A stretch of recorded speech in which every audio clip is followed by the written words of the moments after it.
بسم اللہ الرحمن الرحیم۔ مسلمانوں کے جو 2 سالار زہیر بن قیس اور حنس بن عبداللہ اپنے لشکر کے 2 حصوں کے ساتھ آ رہے ہیں، ان کے پاس اس قدر مال غنیمت ہے جو اس سے پہلے وقت کی آنکھ نے ان سرزمینوں میں نہ دیکھا ہوگا۔ مسلمانوں نے مغرب کی طرف یلغار کرتے ہوئے وندالوں کو روندا، گالوں پر حملہ آور ہو کر انہیں نیست و نابود کیا اور وحشی ہند قبائل کی اینٹ سے اینٹ بجا کر رکھ دی، اور ان سب کے علاقوں سے انہیں خاصی مقدار میں مال و دولت حاصل ہوئی۔ اور پھر یہیں تک اکتفا نہیں، انہوں نے مزید مغرب کی طرف پیش قدمی کی، الورین، کتامہ، مکناسہ اور مفردہ قبائل کو اپنے سامنے زیر کیا، اور ان قبائل سے جو مال غنیمت انہیں حاصل ہوا میرے خیال میں اس کا شمار نہیں ہے۔ میرے ساتھیوں، ان علاقوں میں سب سے زیادہ ہمیں مسلمانوں کے ہاتھوں نقصان اٹھانا پڑا۔ پے در پے مسلمانوں سے ٹکراتے ہوئے ہمیں شکستوں کا سامنا کرنا پڑا، ہمارے ہزاروں لشکری مسلمانوں کے ہاتھوں ضائع ہو گئے۔ اب اگر عقبہ بن نافع کو شکست ہوئی ہے اور اس کا خاتمہ ہو گیا ہے تو یاد رکھنا قسیلہ اور برانس اس فتح کا صحرا اپنے سر پر سجائیں گے، خصوصیت کے ساتھ قسیلہ، کیونکہ برانس اس سے پہلے مسلمانوں کے خلاف جنگوں میں حصہ لیتا رہا ہے اور اسے انگنت بار شکستوں کا سامنا کرنا پڑا ہے۔ قسیلہ چونکہ پہلی بار ہمارا ساتھ دیتے ہوئے مسلمانوں کے خلاف لڑا ہے، لہٰذا وہ یہ کہہ سکتا ہے کہ مسلمانوں کے خلاف ہماری یہ فتح اس کی وجہ سے ہے۔ اس بنا پر وہ مال غنیمت سے زیادہ حصہ طلب کر سکتا ہے، جبکہ میں یہ فیصلہ کر چکا ہوں کہ زہیر بن قیس اور حنس بن عبداللہ کو اپنے سامنے زیر کرنے کے بعد پہلے سارے مال غنیمت پر ہم گرفت کریں گے، اس کے بعد دیکھیں گے کہ اس میں سے قسیلہ اور برانس کو کس قدر دیا جا سکتا ہے۔ یہاں تک کہنے کے بعد جب لیو خاموش ہوا، تب اس کا ایک سالار جو اس کے قریب بیٹھا ہوا تھا اپنی شکوہ بری آواز میں کہنے لگا، لیو، میں تمہاری اس تجویز سے اتفاق نہیں کرتا۔ جو مال غنیمت مسلمانوں سے ہمیں مل رہا ہے اس میں سے قسیلہ اور برانس کو انصاف کے مطابق ان کا پورا حصہ دینا چاہیے، اور وہ اس طرح ہونا چاہیے کہ مال غنیمت کے 2 حصے کر دیے جائیں۔ ایک حصہ ہمیں ملنا چاہیے اور ہمارے حصے سے ذاب کے حکمران کے علاوہ قفزہ کے بادشاہ ایلکس کو حصہ ملے گا، جبکہ دوسرا حصہ قسیلہ اور برانس کا ہوگا۔ یہاں تک کہنے کے بعد وہ سالار رکا، پھر اپنی بات کو آگے بڑھاتا ہوا وہ کہہ رہا تھا، لیو، اگر ایسا نہ کیا گیا تو یاد رکھنا قسیلہ اور برانس ہمارا ساتھ چھوڑ کر مسلمانوں کے ساتھ مل جائیں گے، اور اگر ایسا ہو گیا تو افریقہ میں رومنوں کی سلطنت کے دن بڑی تیزی سے ختم ہونا شروع ہو جائیں گے۔ وہ سالار جب خاموش ہوا تب مضحکہ خیز انداز میں اس کی طرف دیکھتے ہوئے لیو بول اٹھا، جب ہم زہیر بن قیس اور حنس بن عبداللہ کا خاتمہ کرنے کے بعد مالی غنیمت پر گرفت کر لیں گے تو برانس اور قسیلہ کون سے مسلمانوں کے ساتھ مل کر ہمارے لیے نقصان کا باعث بن سکتے ہیں۔ جس طرح مضحکہ خیز انداز میں لیو بولا تھا، اس سے زیادہ مضحکہ خیز انداز میں اس بار اس سالار نے لیو کی طرف دیکھتے ہوئے کہنا شروع کیا،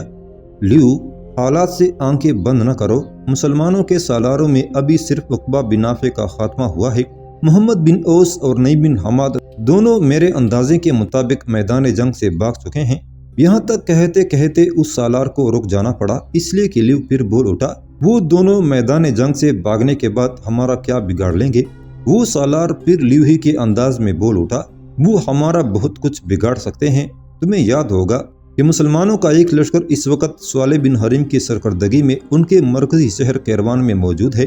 اور مزید یہ کہ سقانہ نے بھی اپنے قبیلے کے لشکریوں کے ساتھ قیروان میں ہی قیام کر رکھا ہے۔ اگر محمد بن اوس اور نئی بن حماد میدان جنگ سے فرار ہونے کے بعد قیروان میں داخل ہو گئے ہوں اور انہوں نے خود اس لشکر کو استوار کرنا شروع کر دیا ہو جو اس وقت صالح بن حریم اور سقانہ کے پاس ہے، اور اسی لشکر کے ساتھ اگر وہ خم ٹونک کر باہر نکلے اور ہمارا سامنا کرنے کی کوشش کی تو کیا وہ ہمارے لیے خطرے اور خدشات کا باعث نہیں بن سکتے؟ لیو، آپ محمد بن اوس کو اچھی طرح جانتے ہیں، اس کا اور عقبہ بن نافع کا خاتمہ کرنے کے لیے ہم نے کون سا جتن نہ کیا تھا۔ عمدہ، بے داغ اور ناقابل شکست اقداموں کا انتخاب کیا، لیکن اس محمد بن اوس نے انہیں لمحوں کے اندر موت کی گہری وادی میں ابدی نیند سونے پر مجبور کر دیا۔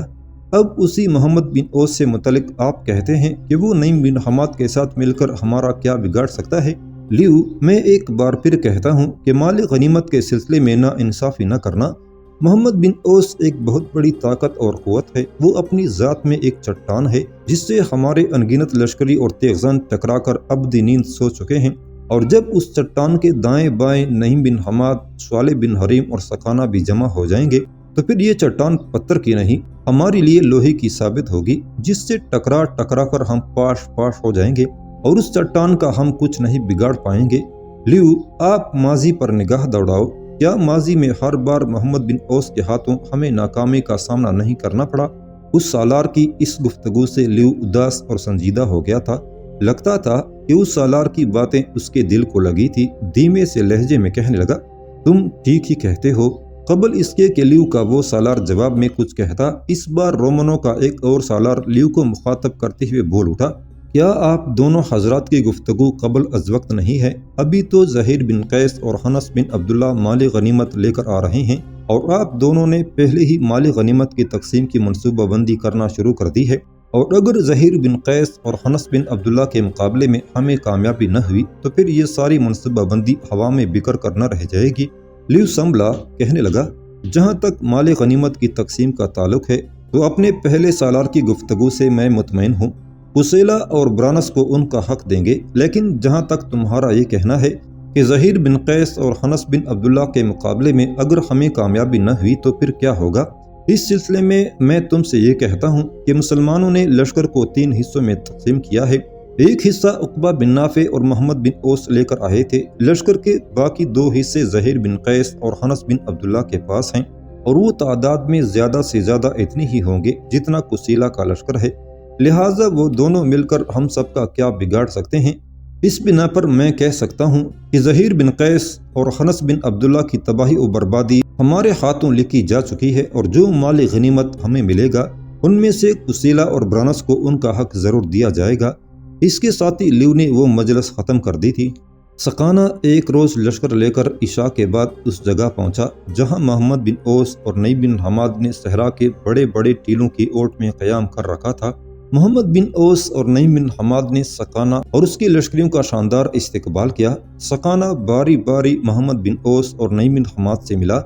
دکھ بھرے لہجے میں عقبہ بن نافع کی موت پر غم کا اظہار کیا، پھر محمد بن اوس کو مخاطب کر کے کہنے لگا، محمد بن اوس، میرے عزیز بھائی، میرا دل چاہتا ہے کہ پہلے ان رومنوں سے عقبہ بن نافع کا خوفناک انتقام لیا جائے، اس کے بعد قسیلہ، برانس اور افریقہ کے صحراؤں میں دوسری قوتوں پر ضرب لگائی جائے۔ ابن اوس، میرے بھائی، مجھے یہ بھی بتایا گیا ہے کہ جس جگہ آپ کے ساتھ ان قوتوں کا ٹکراؤ ہوا تھا، دشمن کا متحدہ لشکر اس سے 5 میل آگے جا چکا ہے تاکہ کھلے صحرا کے اندر زہیر بن قیس اور حنس بن عبداللہ کی راہ روکے اور ان سے مال غنیمت حاصل کرنے کی کوشش کرے۔ محمد بن اوس، میرے عزیز بھائی، میں چاہتا ہوں کہ دشمن قوتوں کے ایسا کرنے سے پہلے ہی ہم اپنے کام کی ابتدا کریں۔ سب سے پہلے رومنوں سے عقبہ بن نافع کا خوفناک انتقام لیں، انہیں اپنا ہدف بنائیں اور ماضی کی طرح انہیں اپنے سامنے روند کر رکھ دیں۔ یہاں تک کہنے کے بعد سکانہ جب خاموش ہوا تب محمد بن اوس اسے مخاطب کر کے کہنے لگا،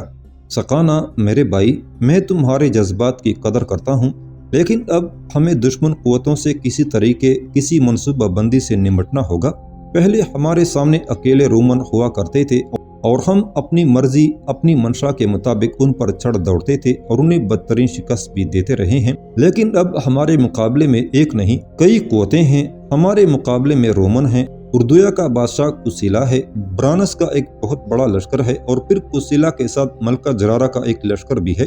اس کے علاوہ ذاب کی سلطنت کا حکمران بھی رومنوں کا ساتھ ہے اور قفزہ کا حاکم ایلیکس بھی موجود ہے۔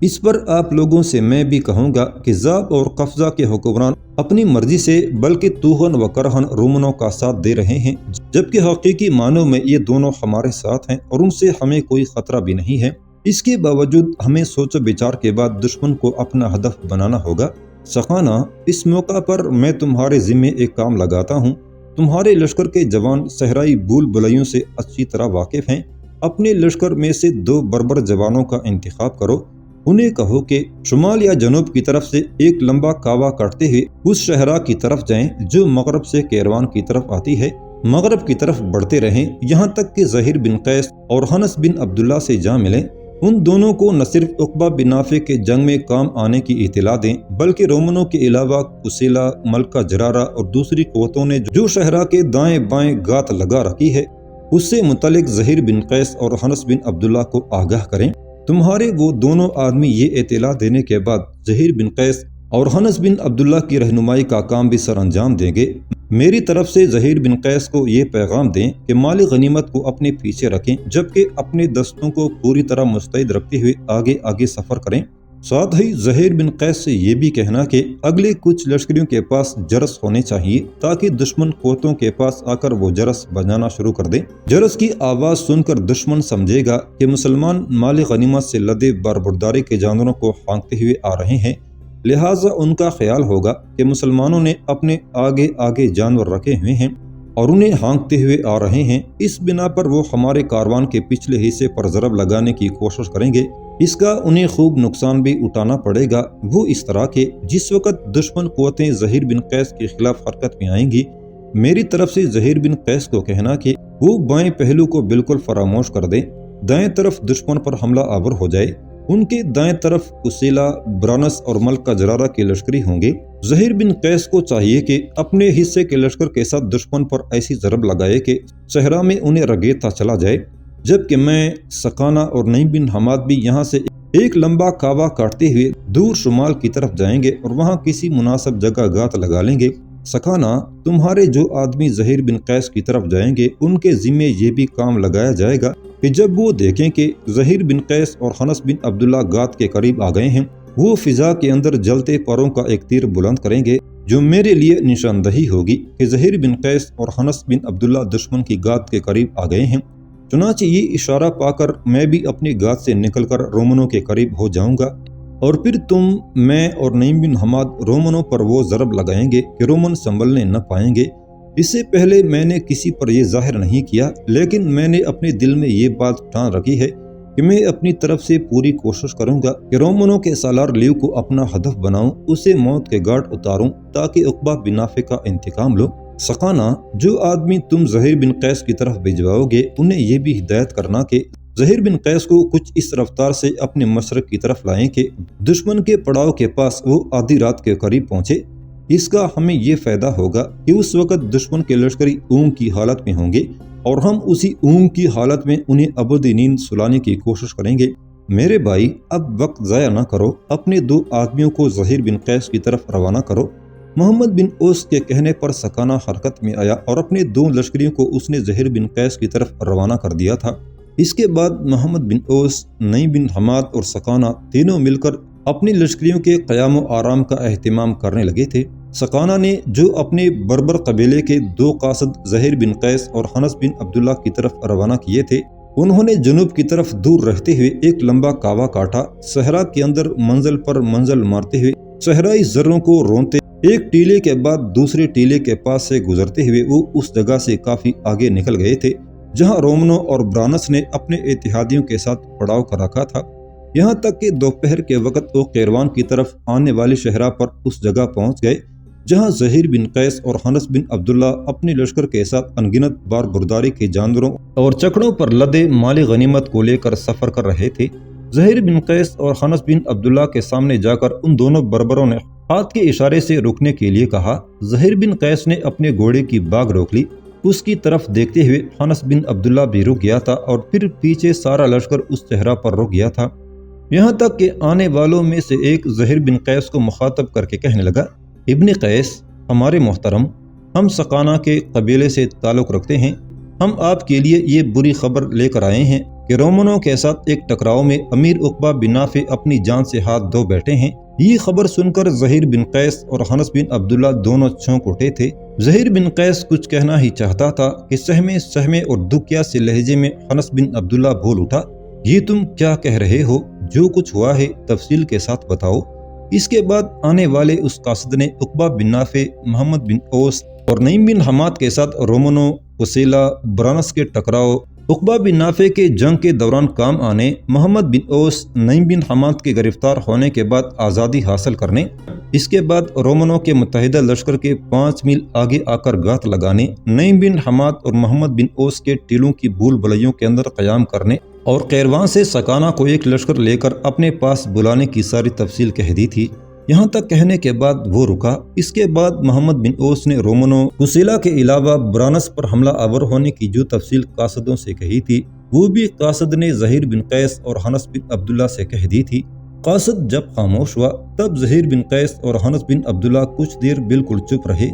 پھر ان کے پیچھے جو لشکر تھا ان میں بھی یہ خبر سنا دی گئی تھی کہ عقبہ بن نافع شہید ہو گئے ہیں، اور اس کے بعد زہیر بن قیس اور حنس بن عبداللہ کی سرکردگی میں سارے لشکر نے کھڑے کھڑے دعا مانگی۔ اس کے بعد زہیر بن قیس آنے والے ان دونوں مخبروں کو مخاطب کر کے کہہ رہا تھا، میرے عزیز ساتھیوں، کیا میرے عزیز بھائی محمد بن اوس کے پاس اتنا لشکر ہے کہ وہ رومنوں کے علاوہ قصیلہ، برانس اور دیگر قوتوں کے ساتھ ٹکرا سکے؟ جواب میں اس بار دوسرا قاصد بول اٹھا، کہنے لگا، امیر، رومنوں نے ذاب اور قفصہ کے حکمرانوں کے ساتھ صحرا کے بائیں جانب پڑاؤ کر رکھا ہے، جبکہ دائیں جانب قصیلہ اور برانس کے علاوہ بربروں کی ساحرہ اور ملکہ جرارہ کا بھی ایک لشکر ہے۔ امیر محمد بن اوس نے دشمن پر ضرب لگانے کے لیے جو تفصیل ہمیں کہی تھی وہ ہم نے آپ کے سامنے بیان کر دی ہے، آخری فیصلہ کرنا آپ کا کام ہے۔ قاصد دم لینے کے لیے رکا، پھر وہ دوبارہ کہہ رہا تھا، امیر زہیر بن قیس، یوں جانے رومن، قصیلہ،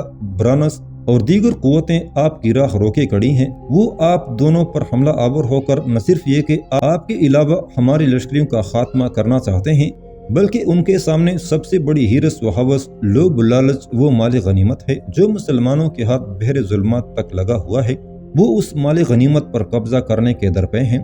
قاصد جب خاموش ہوا تب زہیر بن قیس گردن جھکائے کچھ سوچتا رہا، اور اس کے بعد کہنے لگا، جو طریقہ کار میرے عزیز بھائی محمد بن اوس نے وضع کیا ہے یہی سب سے بہترین اور آخری ہے، اسی پر عمل کرتے ہوئے نہ صرف ہم اپنا بچاؤ کر سکتے ہیں بلکہ مالی غنیمت کی حفاظت کے ساتھ ساتھ دشمن پر ضرب لگاتے ہوئے اسے اپنے امیر عقبہ بن نافع اور جنگ میں کام آنے والے لشکریوں کا انتقام بھی لے سکتے ہیں۔ زہیر بن قیس جب خاموش ہوا تب دونوں قاصدوں میں سے ایک بول اٹھا، امیر ابن قیس، امیر محمد بن اوس نے عہد کر رکھا ہے کہ جب وہ رات کی تاریکی میں رومنوں پر حملہ آور ہوں گے تو رومنوں کے سالار لیو کو اپنا ہدف بنانے کی کوشش کریں گے۔ وہ چاہتے ہیں کہ جس طرح رومنوں نے ہمارے لشکر پر شب خون مار کر عقبہ بن نافع کو ہم سے جدا کیا ہے، اسی طرح رومنوں کے سالار لیو کو بھی لہو میں نہلا کر اس کا خاتمہ کر دیا جائے گا۔ قاصد کے ان الفاظ پر زہیر بن قیس کی چھاتی تن گئی تھی، کہنے لگا، خداوند قدوس نے چاہا تو ایسا ہی ہوگا، تم دونوں ہماری رہنمائی کرو اور رفتار ایسی رکھو کہ محمد بن اوس کے کہنے پر ہم آدھی رات کے قریب اس جگہ پہنچے جہاں دشمن نے پڑاؤ کر رکھا ہے۔ اس کے بعد زہیر بن قیس نے حنس بن عبداللہ کی طرف دیکھا اور کہنے لگا، حنس بن عبداللہ، میرے عزیز بھائی، باربرداری کے جانوروں میں جو اونٹ ہیں ان میں سے چند اونٹوں کے گلے میں جو جرس ہیں وہ اتار دیے جائیں، کچھ لشکری آگے آگے رکھے جائیں جو اس جگہ کے قریب جا کر جہاں دشمن نے پڑاؤ کر رکھا ہے ان جرسوں کو ہلاتے ہوئے بجانا شروع کر دیں گے، تاکہ محمد بن اوس کے اندازے کے مطابق دشمن یہ سمجھے کہ ہم نے اپنے آگے آگے مال برداری سے لدے جانور لگا رکھے ہیں اور ان کے پیچھے لشکر آ رہا ہے۔ میرا خیال ہے کہ محمد بن اوس نے دشمن سے نمٹنے کے لیے جو طریقہ کار وضع کیا ہے اس سے بہتر طریقہ کار کوئی ہو ہی نہیں سکتا، اور مجھے امید ہے کہ اس طریقہ کار پر عمل کرتے ہوئے ہم دشمن سے خوب نمٹیں گے۔ زہیر بن قیس کے ان الفاظ کے ساتھ ہی حنس بن عبداللہ پیچھے ہٹا۔